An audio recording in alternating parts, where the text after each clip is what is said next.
Alright, welcome back to yet another Minecraft command block tutorial. I got C-Pickle with me yet again. Hello. He's the one who built the trees that you see right behind me that we'll be using for today's video.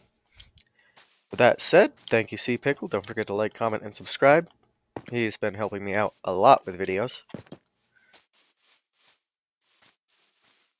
First things first is we're going to build a tree or a rock or anything nature related. That's where this command is going to excel. Of course, you can always do the same thing with houses or any man-made structure, really. Next thing is we're going to give ourselves a structure void and a structure block with the /give command at s structure underscore block or structure underscore void. In this case, we need both of them. I've already given myself both of them, as you can see on my hotbar. Next thing, after we have this built, is we are going to encase the structure in structure voids wherever there is an air block. This prevents it from destroying any structures that it gets placed next to. Next thing is we are going to place the structure block itself, one block in the air, just to the right of the structure, just like so. Now currently it is, as you can see, the structure block itself is inside the box. We're not trying to save the structure block, we don't need it after we load the structure, so we're going to add an offset of 1. And if memory serves, this is 11 blocks wide. Oh no, that ain't right. It's 9 blocks wide. That's fine. 11 blocks tall. And I'm gonna guess 9 blocks across. Oh, looks like it's 10 blocks. Alright, see? It just takes a little bit of time to set this up. Like so. And as you can see, I have it lifted 1 block off the ground to avoid digging into the ground because there's always that offset of -1 on the y-axis. Every time I've tried changing that, it just bugs out and digs a hole in the ground, so I leave that alone myself. We're going to name the structure test1. We're going to hit save. And you'll do the same thing for the next few structures and just change the name to like test2, test3, and test4, so on and so forth. Of course, you can also name it like tree1, tree2, so on. Now, on to the command block part. We are going to type gamerule, command block output false, press the button, and it should say that it updated the game rule to false. Anything you see in a impulse structure block can also be typed in chat with a simple /. Next command is going to be scoreboard objectives add random dummy. And we'll press that button. As you can see, it should say that an objective with the name random already exists. Otherwise, it'd say successfully created a random objective.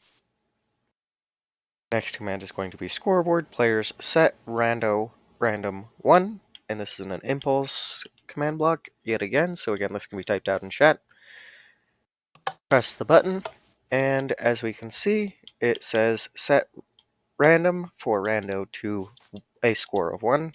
Rando is a fake player, doesn't exist. As you can see, it's just me and Rob in the game. Rob is C-Pickle. I've known him as C-Pickle for years. He just changed his name. 4 years. Oop, not that one. We want this one next. This will be a repeat unconditional always active command block with a 0-tick delay. This is execute if score rando, which is the fake player, random, which is the objective that we just made, matches a score of 5, run scoreboard players set rando to a score of random 1. So basically when he hits 5, it'll reset him back down to 1. Next command will be scoreboard players add rando random 1, so that increases his score by 1 each time. This is a repeat unconditional always active command block with a 13-tick delay. And for the final group of commands, it will be execute if score rando random matches 1, run execute at E, name equals Bob, run structure load test 1 with a rotation of 0 degrees. Now what this is saying is if rando, which is our fake player, has a score of 1, then execute the following command, which is to load the structure with a rotation of 0 degrees. Next command will be in a chain unconditional always active command block with a 0 tick delay. It'll be kill at E name equals Bob. And the next command will be a chain unconditional always active command block with a 0 tick delay, and it will be kill at E type equals item. And the green ones, as you can see, they're the same command all the way up, so that's not going to be stated from here on out. Just keep in mind that it has the same setup as the first command. Next command will be execute if score rando, random matches 2, run execute at E name equals Bob, run structure load test 2 tilde tilde tilde with a rotation of 90 degrees. For the next one, it will be execute if score rando, random matches 3, run execute at E name equals Bob, run structure load test 3 tilde tilde tilde with a 0 degree rotation. And for the final command, it will be execute if score rando, random matches 4, run execute at E name equals Bob, run structure load test 4 tilde tilde tilde with a rotation of 270 degrees.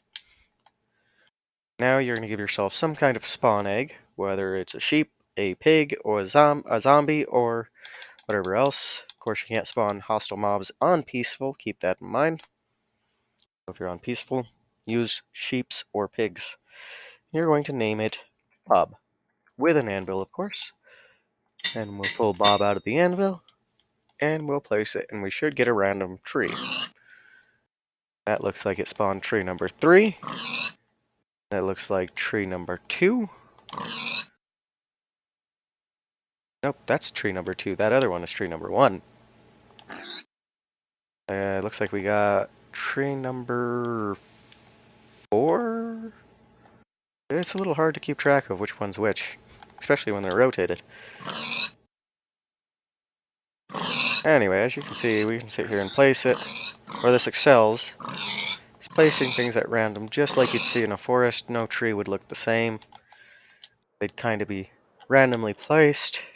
So, yeah, that basically wraps up today's video. If you did enjoy and you found it useful, like, comment, and subscribe, and I will see you guys